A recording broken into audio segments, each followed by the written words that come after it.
নাকি পুলিশের তরফ থেকে চাপ দেওয়া হয়েছে জুনিয়র ডক্টরদের উঠে যাওয়ার জন্য বা ডেকোরেটরদের চাপ দেওয়া হয়েছে জিনিস ওঠানোর জন্য। আমি ক্যাটেগরিক্যালি বলে দিচ্ছি যে পুলিশের তরফ থেকে কোনো ডেকোরেটরকে কোনো রকম চাপ দেওয়া হয়নি উঠে যাওয়ার জন্য। আমরা এই ব্যাপারটা জানার পর জুনিয়র ডাক্তারদের সাথেও কথা বলেছি এবং এবং ওনারাও এটা বলেছেন যে ওনারা এরকম পুলিশের তরফ থেকে কোনো চাপ দেওয়া হচ্ছে এরকম কিছু শোনেননি। আমি আবার বলছি, পুলিশের তরফ থেকে কোনো ডেকোরেটরকে চাপ দেওয়া হয়নি ওঠার জন্য।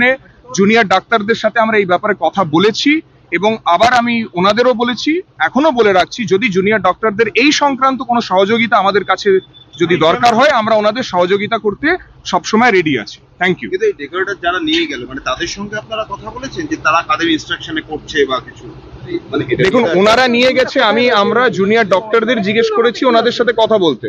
ডেকোরেটরদের সাথে ওনারা যোগাযোগ তো করেছিলেন, তো সেটা ওনারা কথা বলছেন ডেকোরেটরদের সাথে কে নিয়ে গেছে। কিন্তু আমি আবার ক্যাটেগরিক্যালি বলে দিচ্ছি, পুলিশের তরফ থেকে কিন্তু জুনিয়র ডক্টরদের উঠে যাওয়ার জন্য ডেকোরেটরদের কোনো রকম চাপ আমরা দিইনি। আমাদের সেরকম কোনো ব্যাপার নেই। আবার বলছি, যদি ওনাদের দরকার হয় জুনিয়র ডক্টরদের আমাদের সাথে যোগাযোগ করুক, আমরা ওনাদের সহযোগিতা করব। ধন্যবাদ।